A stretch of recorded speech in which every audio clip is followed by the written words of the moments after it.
A paz, Senhor, irmãos, aqui quem fala é o Mano WD. E a palavra de hoje se encontra em Deuteronômio 31:6, que diz assim: Esforçai-vos e animai-vos, não temais, nem vos espanteis diante deles, porque o Senhor teu Deus é o que vai contigo, não te deixará nem te desamparará.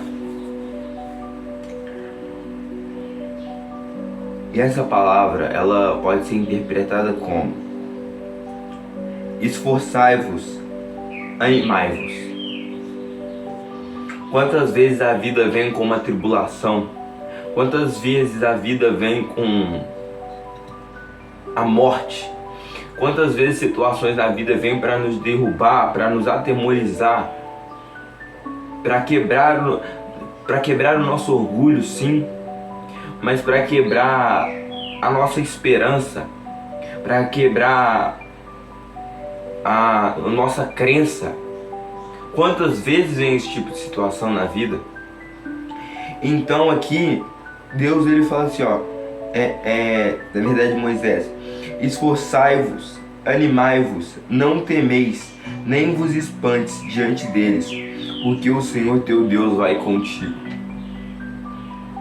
Ou seja, quando vier essa situação na sua vida, talvez alguém questionando a sua fé, talvez uma situação, talvez uma doença, não se espante, nem tema, pois o Senhor prometeu que estaria conosco até a consumação dos séculos.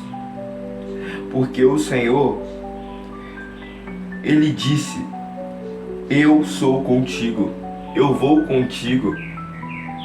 Então, quando alguém te ameaça, que nem diz também Salmo 27, o Senhor é minha fortaleza, a quem temerei? Aqui vou até pegar para vocês aqui, Salmo 27.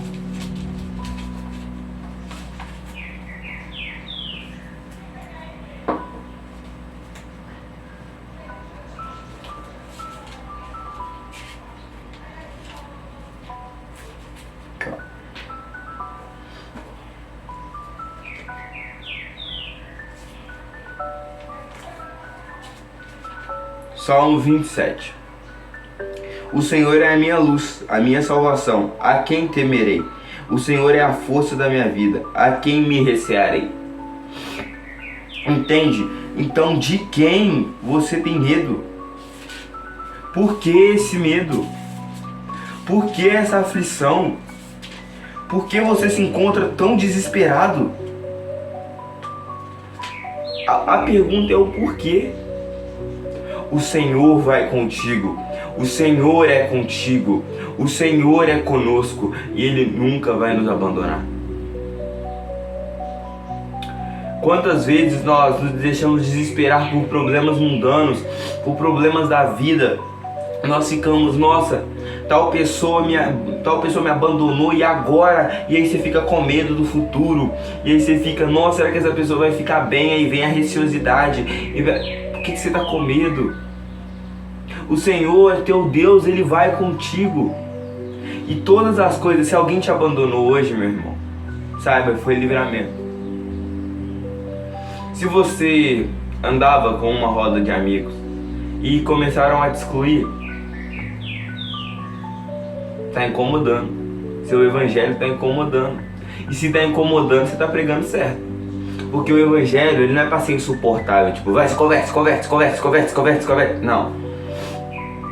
O evangelho é você normalmente oferecer a palavra, sentar, pregar normalmente, sem apontar o dedo na cara de ninguém e falar: olha, você é pecador, você faz isso. Você já cometeu isso, você é mais pecador que eu. Não, isso não é evangelho.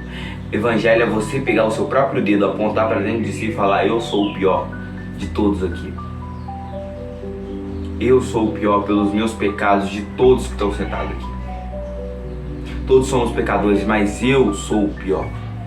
Eu preciso de Deus. Eu necessito do Pai. Eu necessito da força de Deus. Quem sou eu para subir ao monte do Senhor? Quem sou eu para estar na presença? E mesmo assim, Ele me abraçou, me falou que me queria como filho. Então, você vai lá e continua dando continuidade à sua pregação. E aí, é isso, cara. Por que você tá com medo de pregar? Ah, não, mas vão falar que eu sou fanático. Ah, não, mas se me questionarem durante a pregação, estuda. Ah, não, se me questionarem na base teológica, estuda um pouco. Eu não sou formado em teologia, não sei quase nada de teologia, mas eu tenho muito afinco pelas coisas bíblicas. Então, eu sei que tem fonte histórica, que Jesus... E eu não pesquisei isso, eu fiquei sabendo quantos conteúdos que eu assisto. E aí depois eu vou pesquisar sobre isso, porque eu sei que tem fonte histórica, que Jesus nasceu, existiu, morreu, crucificado. Eu sei que tem, no mínimo, tinha umas 140, tinha umas 112, tinha umas 512 pessoas que tinham visto Jesus ressuscitado. Também, como fala? As evidências de Flávio Joséfo, de outras fontes que não são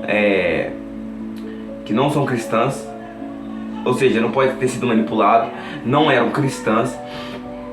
E entende? É isso, cara. Você vai falando, argumentando. Ah, não, mas eu acredito que eu vim da explosão. Crer em Deus é burrice. Eu nego Deus. Sai de perto de mim. Não prega pra mim porque eu não quero. E tá bom. É o seu direito. Estamos num país laico. Eu não vou pregar aqui, chegar com você, com a Bíblia perto de você e obrigar você a ouvir. Não, cara. Primeiro eu pergunto: oi, tudo bem? Como é que você tá? Tudo bem? Tá? Você aceita ouvir a palavra? Aí, se a pessoa dizer sim, até hoje só disseram sim. Mas eu tenho que me preparar para saber que um dia vão dizer não. Até o meu amigo ateu, ele deixa eu pregar para ele. Meu amigo ateu deixa eu pregar para ele. E tipo assim, todo mundo deixa eu pregar. Só que vai ter um dia, no ensino médio, por exemplo, que eu tô no fundamental, vai ter um dia no ensino médio que eu tô no nono, vou chegar lá no primeiro ano que vem. Vai ter pessoas com opiniões tão enraizadas, tão diferentes, tão divergentes das minhas, que as pessoas não vão querer nem ver. Vai ver eu com uma Bíblia e vai falar: aquele cara ali é fanático. Ou vai olhar pra mim com a Bíblia e vai ver eu na hora do almoço lendo. A pessoa vai olhar pra mim e vai falar: nossa Deus, o cara parece que não tem amigo nenhum. O cara não tem amigo nenhum, o cara vai ficar lendo a Bíblia, mano. E tipo assim, cara, é um privilégio. É um privilégio poder me relacionar com meu pai. É um privilégio poder estar aqui. É um privilégio, é muito bom, cara. Muito bom. Tipo assim, é errado assistir um anime? Não é. Mas quando você entende que Deus tá aqui e que ele, mas aqui não tem lugar para Deus sentar, o trono de Deus tá aqui, ele tá sentado. Então, quando você entende, sua vida muda. E aquelas pessoas que falam, e aquela pessoa que provavelmente vai chegar com você em curiosidade: tava vendo você lendo a Bíblia ali, o que você tão achou engraçado nesse livro? O que você tão lê isso aí? Aí você espalha o seu evangelho, mas ela fala: não, eu não acredito nisso não. Aí eu entendi, tudo bem. Aí, não, eu não acredito nisso não. Não, tudo bem. Tem tantas fontes históricas, e a criação do universo já indica a existência do Criador. Então, aí você cita, que eu até esqueci o número de átomos, o número de coincidências do universo, que é tão absurdo que não tem como ser sido feito do nada, não existiria vida. E aí, mesmo se a pessoa olhar pra você e falar: não, continua não acreditando, isso não me mudou não. Aí eu: tá bom, tudo bem, é a sua opinião, eu tenho a minha opinião, e uma das nossas vai estar errada. Isso acontece, é normal. Uma vai estar certa e a outra vai estar errada. Agora no final vamos ver qual que vai estar certa. E aí você volta a ler a sua Bíblia, não é para menosprezar. Se a pessoa se arrepender, chegar e você: me desculpa que eu tentei abalar sua fé, me perdoa. Você vai: não, tudo bem, eu te perdoo. Você aceita ouvir? Aí ela: não, realmente não acredito. Eu tive umas experiências muito ruins e aí eu preferi Não, mas senta aqui, deixa eu conversar com você. Aí, qualquer coisa, você fecha até a Bíblia e fala por que você teve essas experiências ruins. Desenvolve, conversa com a pessoa, entenda os problemas da pessoa. Então, você aponta para a sua salvação, você conta o seu testemunho, você conta o seu ministério, você fala o que Deus fez na sua vida. Irmão, covarde não entra no reino dos céus. A gente está aqui para pregar, para anunciar, a gente nasceu para isso, para adorar. Se você não adora, é estranho falar isso, mas a gente tomou o lugar de Lúcifer, tá? Toda a raça humana tomou o lugar de Lúcifer. Por quê? Lúcifer foi orgulhoso, caiu, tentou subir, tentou serei semelhante ao Altíssimo, caiu, aí perdeu, já era, acabou, condenado. Então, Deus criou a humanidade por amor e porque queria, eu não sei se ele queria alguém no lugar, né, de Lúcifer. Acho que ele não queria não, porque Deus não cria as coisas por interesse, né, ele cria por amor. Então ele criou por amor e nos deu o papel de adoração de Lúcifer. Tipo assim, antes o que outrora era dele, do anjo mais luminoso que caiu, virou Satanás, agora é nosso. O princípio, o privilégio de adorar a Deus, de adorar, de cantar com júbilo, de louvar, de orar, de agradecer, de ler a palavra de Deus, de estar com Deus, é nosso privilégio. Isso outrora era de Lúcifer, só que foi passado a nós, não como uma maldição, coisa do tipo. Ele falou: adorai somente ao Senhor teu Deus. Ou seja, não é para adorar o próprio Lúcifer, não é para adorar outra religião, não é para adorar budismo, islamismo, não é para fazer isso. Aqui não fala adorar diversos deuses e fazer para vós muitos e muitos deuses, não. Que fala, existe um Deus verdadeiro. Se você não acredita nesse Deus verdadeiro, com essas e essas e essas e essas e essas provas, falando tudo que ele fez por você, relatando, vendo, você lê e vê o testemunho de milhares e milhares de bilhões de pessoas que foram mudadas e transformadas por esse evangelho, e não acredita? Que isso, cara? Ainda dá tempo, mas se não quiser e acabar morrendo sem acreditar, aí acabou. Mas então, a mensagem principal era: sejam fortes e corajosos, não se espantem. Quando chegarem para você e falarem: não, você não é para você pregar aqui não, não quero saber não, tô nem aí pro seu Deus, esse lugar aqui é nosso. Tudo bem? Primeiramente, boa tarde, tudo bem? Se for um local público, permaneça sentado. Não, permaneça sentado não, tô brincando, tá, gente? Não. A pessoa vem: tudo bem? Primeiramente, boa tarde. Aí, se levanta e fala assim: por que vocês são tão odiosos com meu Deus? Aí, eles podem falar: não, quero saber não, vai pro inferno você e seu Deus. Então, você tem que saber lidar com esse ódio, saber lidar com essa rejeição do mundo, porque o mundo te odeia. Não tem essa do... Aqui na Bíblia fala: Deus será por nós, quem será contra nós? E isso é na guerra, tá? Isso falaram numa guerra, ou seja, Deus é por nós, quem será contra nós? O mundo vai ser contra você. Não tem essa do Deus é por mim, quem será contra mim? O mundo, o diabo, o mundo, a sua carne, as pessoas, tudo que é pregado nesse mundo, os políticos, tudo vai ser contra você. Tudo, não tem uma pessoa me odeia e o resto me ama. É o mundo inteiro te odeia, cara.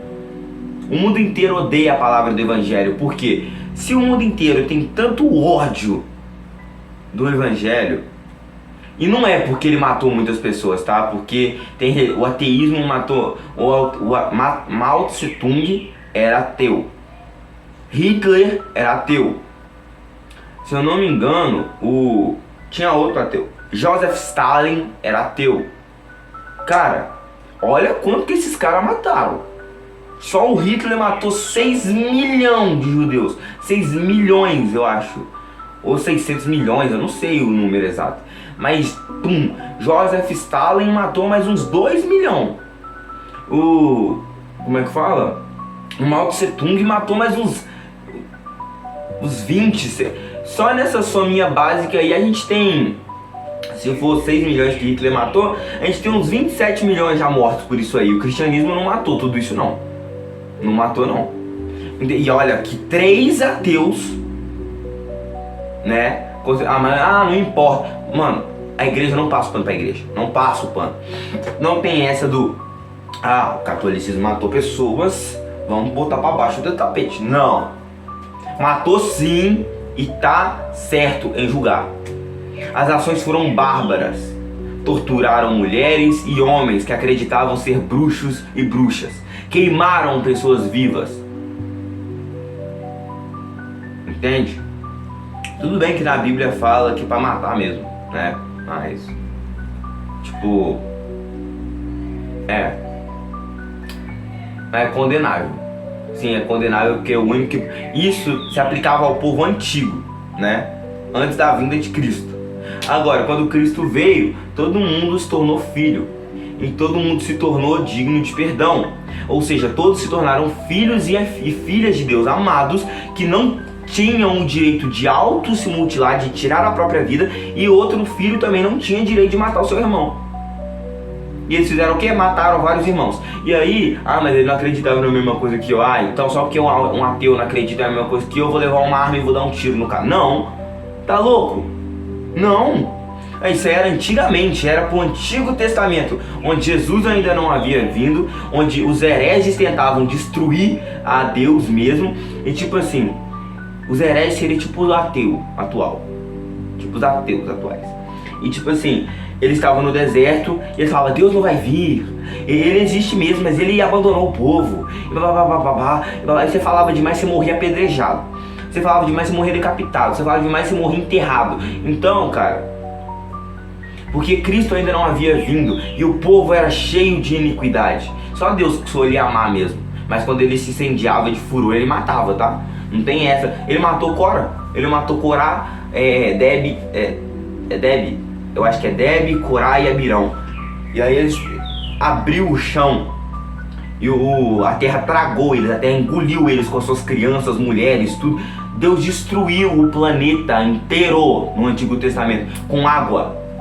40 dias e 40 noites de chuva. O pessoal batia provavelmente desesperado na arca. Moisés, abre! E veio um tsunami atrás gigantesco. Quando batia na pessoa, a pessoa morria na hora. É a mesma coisa com o tsunami atual. Bateu, morreu, porque não vai ter como você subir. Mas só o impacto tira todo o ar do seu pulmão.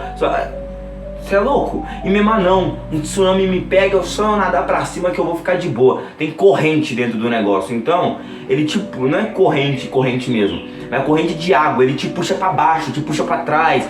Não vai te puxar pra cima, não tem como nadar. É quilômetros e quilômetros de água pra cima. Não tem, você não tem fôlego pra isso. Então, ele não é que ele assassinou, né? Ele não assassinou. Ele corrigiu. Como é que fala? Ele corrigiu, ele puniu a iniquidade do mundo. Ele puniu porque Cristo ainda não havia vindo. E por quê? A gente está pior que o povo naquele tempo, vocês sabem, né? A gente está pior que a Babilônia. Hoje, antigamente, para o cara adulterar, ele tinha que sair na rua para poder olhar para uma mulher. Antigamente, no Antigo Testamento, era-se defendido que o adultério só acontecia quando o indivíduo praticava tal ato com outra pessoa. Então, antigamente, no Antigo Testamento, o cara tinha que sair de casa, encontrar a moça, enquanto a esposa não estava em casa, encontrar a moça e cometer o adultério. Que tipo assim, o pecado, né? Hoje você peca dentro de casa, sozinho. Você não precisa de ninguém pra pecar. Então, cara, a gente tá pior que aquele tempo, porque Jesus fala assim, qualquer um que olhar pra uma mulher com intenção impura, adulterou contra ela. Então, que ele tava corrigindo isso da lei de Moisés, ele fala, porém eu vos digo, ele coloca um ponto que a lei de Moisés fala que adultério só se cometia quando a pessoa cometia realmente o ato. E aí ele fala, qualquer um qualquer homem, fala homem, ou qualquer pessoa. Homem, eu acho que ele se referia a todas as pessoas, porque não é só homem que tem desejo. Mulher também pode muito bem estar andando na rua, ver um homem e falar, nossa, que cara bonito, entende? E ter desejo. Então eu acho que ele estava se referindo a homens no geral, a humanidade, que nem se torna em outros livros históricos também. Então ele pega e ele fala, qualquer homem que desejar uma mulher já cometeu adultério no seu coração. Entende? Já cometeu adultério. Antigamente, até isso, o cara tinha que sair de casa, ou até mesmo ter que esperar na janela alguma mulher passar para ele poder cobiçá-la. E aí sim ele cometeu o pecado. Então, hoje não, hoje você vem com o maldito celular, abre, vai no Google, entra naquele site e cobiça mais de 500 mulheres. Entende? Ou seja, tá pior que a Babilônia, cara. Virou a Babilônia 2.0. É cheio de distração. O diabo não precisa te arrastar e falar o seu cristianismo não é verdadeiro, você vai virar satanista e te tornar satanista. Ele não precisa disso. Ele precisa só que você ignore, fecha a Bíblia, deixa ela de lado e não, vou ver um anime. E aí vai, você vê, vai vendo um anime legal, pesquinão, você pode até não ver nada de errado, Chegou o dia do juízo, e aí eu fiquei um juízo todo vendo anime, não construí relação com Deus, e aí? Vai pro inferno, toma. Ele só precisa que você faça isso. É isso que ele quer, ele não quer te tirar do caminho 100% de uma vez. Puf. Ele quer te tirar do caminho, mas não de uma vez, ele não vai pegar você e vai arrancar você do cristianismo, ele não pode fazer isso. Então, ele não consegue, você resistiria, e provavelmente venceria, porque você não é burro. Então, o diabo, ele vai colocando táticas sutis. Ele, não, hoje eu não vou ler a Bíblia. Não, deixa de lado. Não, ontem eu já orei, hoje eu não preciso orar não, joga de lado. Não, Deus me ama do jeito que eu sou, eu posso voltar a fazer isso. Toma, joga de lado. Não, a Bíblia não condena ficar sem casar, sendo que ela condena. Joga de lado. E aí, não, hoje eu quero jogar um videogame, vou ler. Quando você vai ver, você tá frio, você tá morno, você tá pobre, você tá cego, você tá nu, você tá miserável. Entende? Então, a gente tem que mudar. Nós temos que mudar, porque não é por mudar por medo de ir pro inferno. É mudar porque eu tenho que construir relação com Deus, senão ele vai me mandar pro inferno. Cara, você não tá aqui para temer a Deus só porque ele pode te mandar pro inferno. Você tá aqui para temer a Deus porque ele é Deus. Vou te falar que tem uma coisa pior que o inferno, é a ira de Deus. Você deixar Deus irritado com as suas ações. Imagina aquele que criou o inferno, que Deus criou. Ele não criou o inferno. O inferno é um local de separação entre Deus e o homem. Ponto. Ou seja, o homem que já está separado de Deus, ele já está no inferno. Só que o inferno é um local que Deus criou para Satanás e para seus anjos, para agonizarem no lago de fogo. É o lago de fogo, melhor dizendo, não é o inferno, é o lago de fogo. Então, ele vai jogar eles lá dentro. E aqueles que estão, a terra vai ser destruída, a gente vai pro juízo, vamos ser julgados. Óbvio que eu estou não ignorando o milênio, mas eu não estou contando o milênio aqui, nem a grande tribulação, né, papá. Então, pro vídeo não ficar tão longo. E aí, vamos pro juízo. Os condenados vão para onde?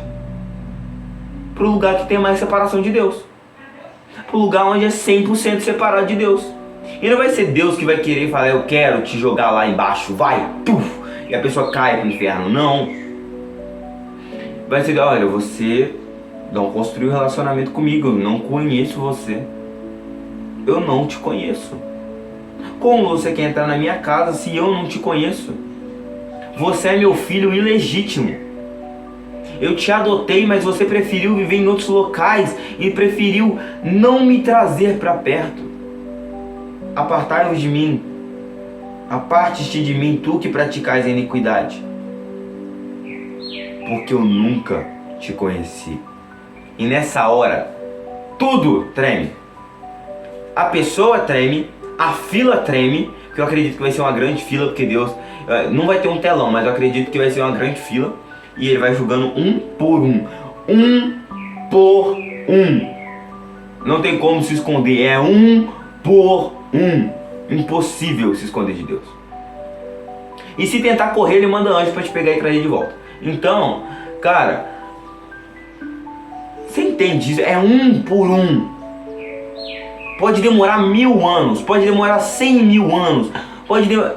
Vai ser um por um que ele vai julgar.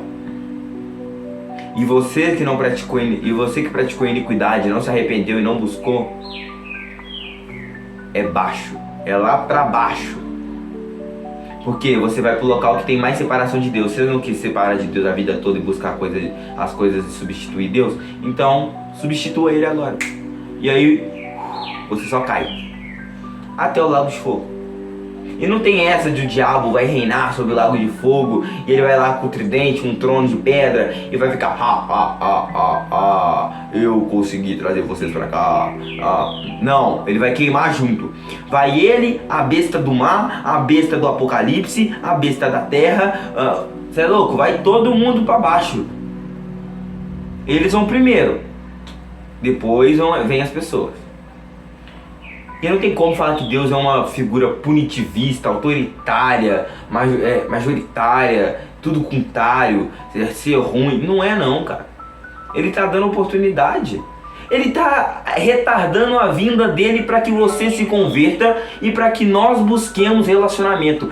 Quem sou eu para falar, Deus do céu, você é muito ruim, sai do céu, louco. Quem sou eu para falar um negócio desse? Eu sou ruim, Deus é bom, eu sou horrível, sou péssimo, eu sou pobre, sou nu, cego, miserável, morno e eu preciso de ajuda.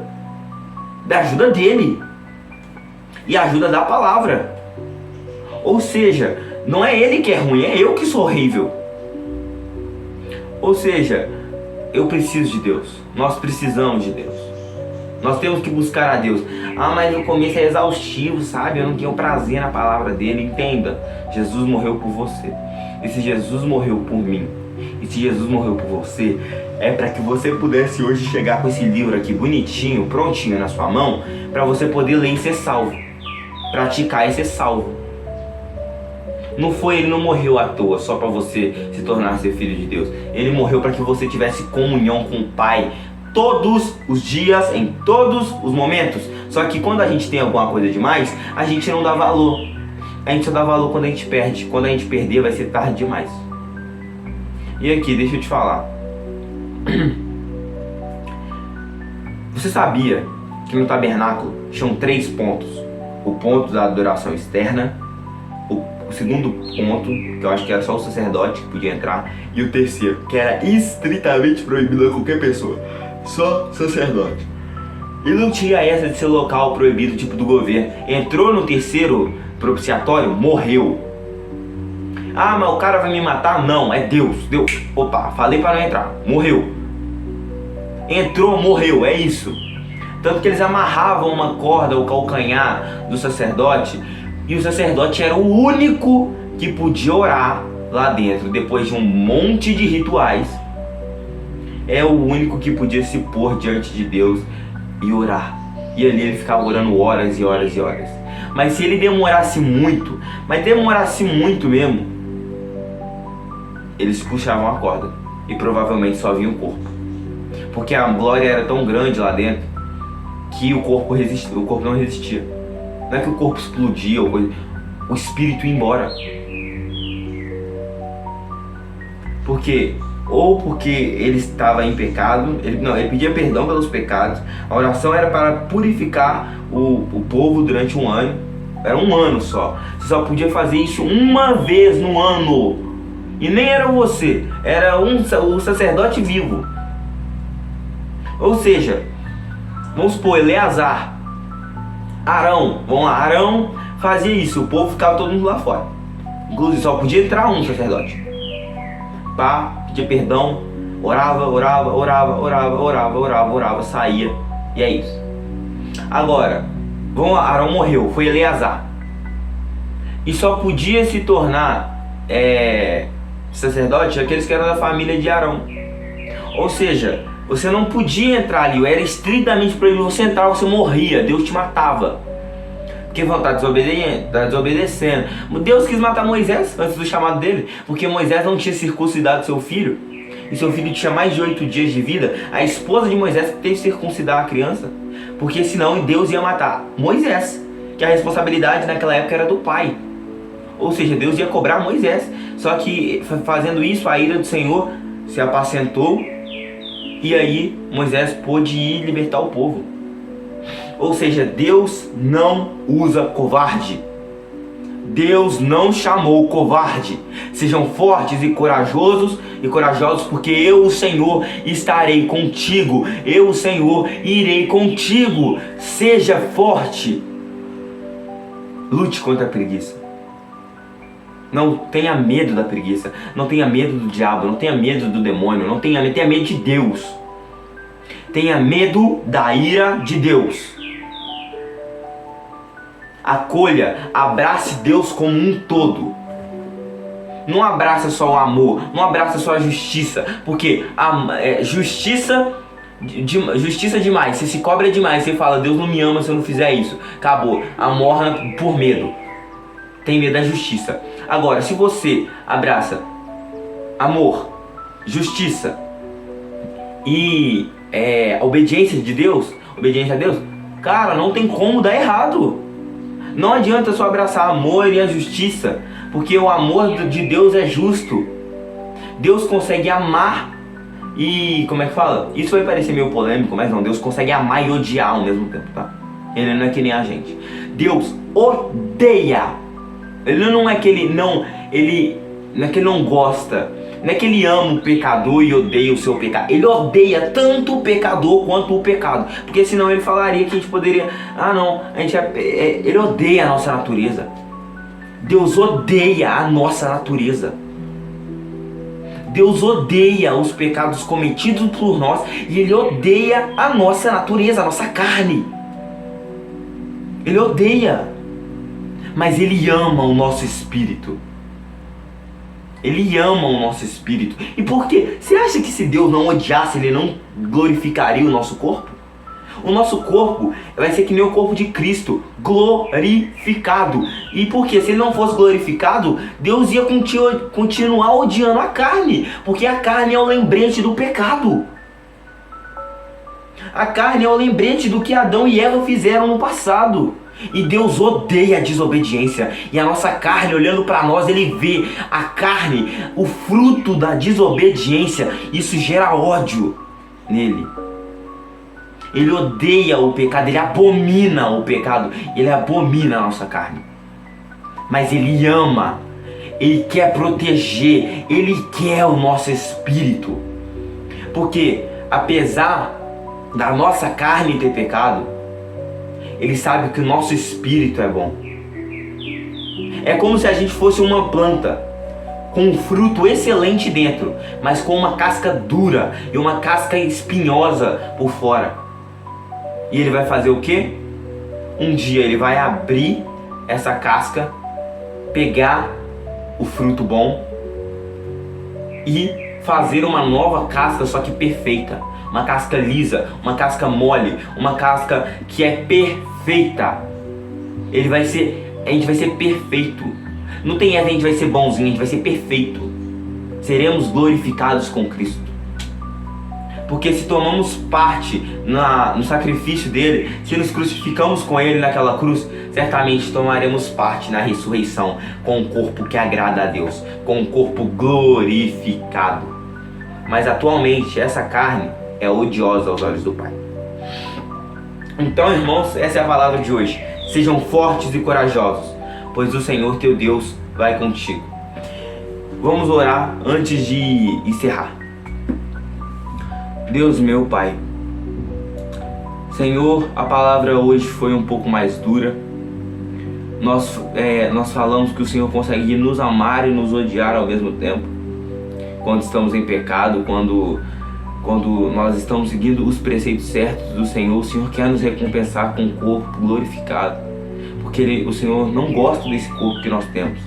É o corpo que o Senhor nos permite ter saúde, porque o Senhor sabe que nós precisamos dele para viver nesse mundo.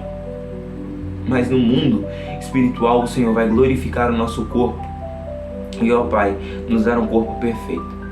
Deus meu, eu quero construir intimidade, relacionamento, construção de intimidade com o Senhor. Eu necessito do Senhor em todos os momentos. Pai, permita-nos vencer a preguiça. Permita-nos, ó Senhor, ajudarmos nosso próximo sem discriminá-lo. Senhor, meu Deus, eu não sei o problema que essa pessoa está passando. Não sei quais são as suas dificuldades, se elas estão mornas, se elas estão no pecado, se elas estão no pecado de estimação. Mas, Pai, mostra que o Senhor também é amor, mas o Senhor também é justiça. E que o Senhor também abomina a carne, que o Senhor abomina o pecado. O Senhor abomina a carne em pecado.